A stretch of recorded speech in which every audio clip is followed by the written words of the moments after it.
Hey yo, what's going on guys? Welcome back to my channel.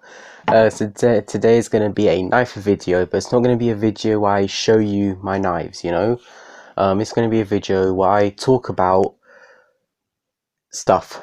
Uh, I'm thinking of doing this like a little series, when you buy your knives, what you should do. Today we're talking about cheap versus expensive knives. You know, Obviously, depending how well you are with money, you might regard cheap as something else than I would. I'm just telling you guys what I think the differences are between cheap and expensive knives and which one you should consider getting. This totally isn't necessary, but I'm recording this at 10 past 1 a.m. in the morning, so it's virtually 1 in the morning. So you know so if I look a little bit tired or pale or whatever, that is why. So yeah, I'm going to start off with cheap knives. Some people ask me, or not even ask me, that I'm just doing the video. Like a cheap knife, generally speaking, the main difference is it will not stay sharp as long as a expensive knife. So if you buy a cheap knife and you plan to learn how to sharpen that knife and how to strop and use different type of sharpening systems, and then get a cheap knife. Honestly, if you know how to sharpen, it does not matter what knife you get, right? Like I know how to sharpen. I know how to sharpen freehand. I know how to sharpen with a like an actual like angled system. Like you guys might have seen the review of my Apex Edge Pro clone. So I know how to sharpen my knives. So it honestly does not bother me whether the knife is like this. I honestly have no idea how much this was. It's an older knife. I believe it must have been around 15-20 pounds. It's a copy of a Buck Model 10, I believe. Yeah, I don't really know. Like I can sharpen this knife just as well as this knife. This is the Pocket Bushman. The review is coming this Friday, so look forward to that. I can sharpen both of these, and this, like I said, at the most £20. This, with shipping, was just over 60. So you're going from 20 to 60. I can sharpen both of these really well. Depending how well I use the systems and stuff, I can make both of these knives be like sharp enough to shave my hair. So it really depends on you. Like if you think, if you want to learn to sharpen, if you want to get into the knife hobby, go with a cheap knife, because once it gets dull you can just sharpen that right up. But if you're someone who doesn't want to learn to sharpen knives, and if you're someone who doesn't feel like you need to, then yes, go with an expensive knife. The steel is going to be way better. It's going to be sharper for longer. And yeah, in terms of sharpness, the time length of its sharpness, an expensive knife will stay sharper for longer. But the first thing you've got to decide is, am I going to learn to sharpen? Because the knife hobby isn't just about collecting as many knives as possible. That's totally not what it's about. The knife hobby is about, first of all, collecting the knives that you want. Like, let's say you like a specific type of knife. You collect only that type of knife. Secondly, it's about learning to sharpen, learning to oil your knives, learning to take them apart. I'm going to tell you a little story about the Pocket Bushman, this one. The first time I took this apart and I had to put it back together, it took me 3 hours. So, you got to decide how far do you want to go in the knife hobby. Are you just buying a knife because you need it for work? Are you buying a knife because you just want to be able to own a nice little pocket knife? Are you buying a knife because you believe that, I don't recommend this, but if you live in a rough area, you know, like you need a knife to survive? Are you buying a knife because you want to be a collector? Like you're going to put them on display, you're going to trade them, sell them? Like you got to first ask yourself, why are you getting into knives? I can already tell you guys, because at the moment, I can't go buying knives left, right, and center. Like I can't go into like a knife website right now and just order 5 knives in one go. I can't do that right now. I'm not financially stable to do that right now. But when I do buy a knife, I buy a knife that's first of all good quality, or as good quality as I can find within my price range, obviously. And also I try to find a knife that has something unique, right? Like the first knife that I bought was the Pocket Bushman, right? And the Pocket Bushman for me has so many new things that I've never had before. First of all, a thumb stud. I've never had a thumb stud on a knife before. All my knives is like, well, it's like the Buck 10 copy. Like you have to physically grab the blade and pull it out. So that was a really nice learning experience for me, you know. And second of all, which is probably the selling point of this knife, is the lock. You got to pull the lock and then you got to like shut it like that. So that's really unique to me. So that's why I got this one. Also because Cold Steel is kind of going out of business, so that's why I kind of wanted it. Second of all, cheap. Well, first of all, if you break the knife, you're gonna barely lose anything, you know.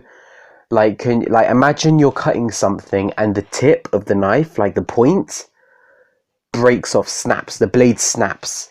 If that knife was 300, like 300, 400, that kind of price, there might be tears. I'm not gonna lie with you, there might be tears.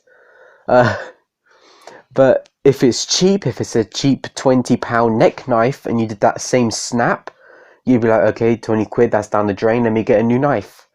So it is really down to, let me put it like this. If you can sharpen your knives and you buy a cheap knife, I almost guarantee to you, you will be willing to push that knife harder than your multiple hundreds, like multiple £100 knives. Okay, like for example, 60 quid, as I said at the beginning. Now for me, 60 quid is a little bit expensive, but if I had this versus a 400, £500 knife, I'm pushing this one way harder than that other knife. Because like I said before, it's cheaper and I don't mind. But at the same time, like I said, Cold Steel is down, so I won't. You know, it's one of those type of deals. Okay, let's talk about expensive knives. As I said at the beginning, expensive knives, they stay sharper for longer. That's why most people want an expensive knife. They stay sharper physically longer. Also, the actual metal of the blade, like the actual metal of the blade, is most of the time better. And it's better because it stays sharper longer. Second of all, the warranty is mostly better. You know, most cheap knives, and when I say cheap, I mean cheap, like I'm talking under £30, you know, like 30 and under. Most of them aren't made with an actual brand, you know, they're just Chinese made knives shipped overseas, and then we have them, you know. And most of the time when you call up the company that's on the blade or on the knife, they most of the time won't help you. So that's another thing that comes with good knives, and when I mean good I mean expensive, is the warranty. This is unrelated, but Zippo, the lighter company, that if you send your knife back in for repair, no matter what it is, no matter if it's your fault, no matter if it's an accident, they will replace it for you. They will fix it for you. That is the best. You could get your Zippo, shoot it with a gun, put a hole through it, and they will replace it for you. That's an amazing like warranty. But yeah, back to knives. The warranty is just better if you snap the blade, if you chip the blade, if you break the handle. if the lock on it fails, anything like that, you could most likely get it repaired or swapped or anything like that.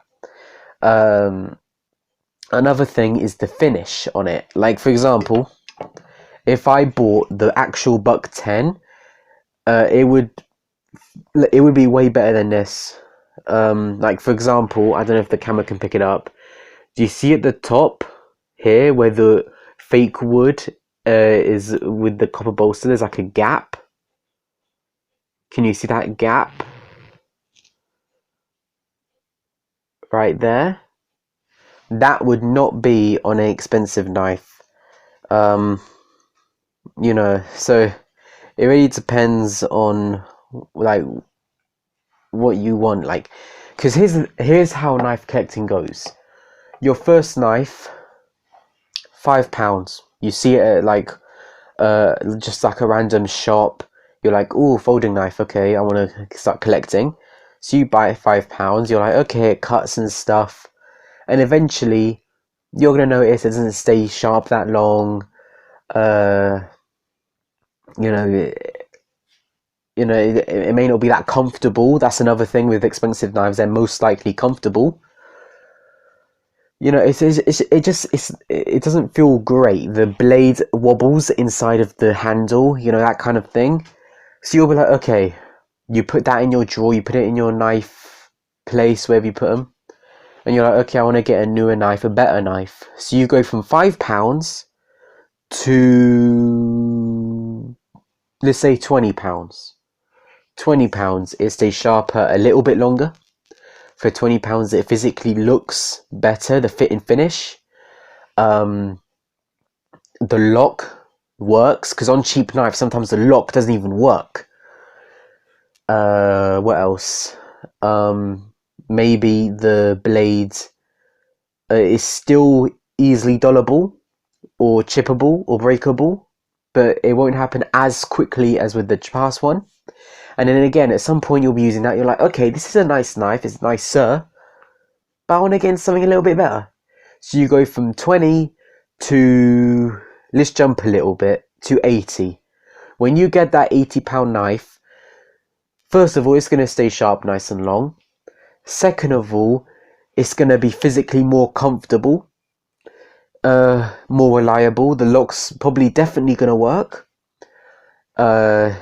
Depending if it's a serrated or a straight edge knife. By the way, this is a series. I'm going to have plenty more videos talking about all of this stuff. But first I want to ask you guys, you got to know what you want. Like, right now I've listed a couple of good points, and I've probably procrastinated a bit talking about my own knives, but come on, like, I'm a knife guy. I got to talk about my own knives when I'm doing a knife video. Like pretty much now, since this is my biggest, best knife, if there's a knife video where this doesn't make an appearance, I'm gonna ask myself what's wrong with me. I'll try and wrap this up before it hits the 15-minute mark. So yeah, so you have an £80 knife, you're like, yes, this is good, I like it, but I want something a little bit better now. Now you start getting into companies like Spyderco, Benchmade, Buck, that kind of thing. Real steel knives. I would say cold steel, but yeah. Yeah, now you start getting to these higher brand knives. Now, instead of 80, you buy 150, 200. At that point, you are criticizing every single thing about that knife. You're even criticizing if when you shut it, if the blade is perfectly in the center. This one isn't perfectly in the center. Or maybe it is. I don't know. But like, you are criticizing everything. When you open that 200-ish pound knife, you are like shaking that blade. You are trying to get blade play out of it, and it will not happen, or mostly it won't. Maybe with some models it does. When you physically shut it and open it, how smooth is that motion? You're criticizing every single thing. So, and that's normal. I'm not saying it's bad. If you pay... Listen, with good quality knives, you can easily pay £500+. That is the truth. There are knives that you can easily, especially if they're custom, you can easily pay 1,000. So if you spend that much on a knife, you're going to criticize it as much as you can. Like, for example, if this was £100 and that little gap, like between the fake wood and the copper bolsters, if that was there and this was like 200, I would not accept it at all. I would honestly just try and send this knife back. If the blade wasn't in the middle, you know, that totally is not in the middle. That's the middle. That's not the middle. If that was on a £200 knife, I would send this back. I would send it back and get a new one. Get it replaced, you know? So, yeah, I know I kind of rambled on a bit, but yeah, like, the main thing, if you watched all the way to this part of the video, first of all, thank you. Second of all, if you watched this part of the video, I want you to ask yourself right now, will I learn to sharpen? Think about it. Like, will you learn to sharpen? If the answer is yes, and you're going to invest in a good quality sharpening system, go for it. Buy a cheap knife. Because when that thing gets dull, you won't be like, oh, I can't sharpen this, chuck it away. No, you're going to be like, oh, okay, it's dull, cool. You're going to go and you're going to sharpen it. I do this because that's how my sharpener system works. You hold the thing and you... But that's what I mean. Like, even if you like use a sharpening stone, cool, whatever you use. So, yeah, like, that's the end of the video. The next video, I'm going to do a... Should you buy a straight edge or a serrated edge? That's a big thing. So yeah, hope you guys enjoyed this video. Like, subscribe, keep your fingers non-bleeding, and I'll see you later. Peace out, guys.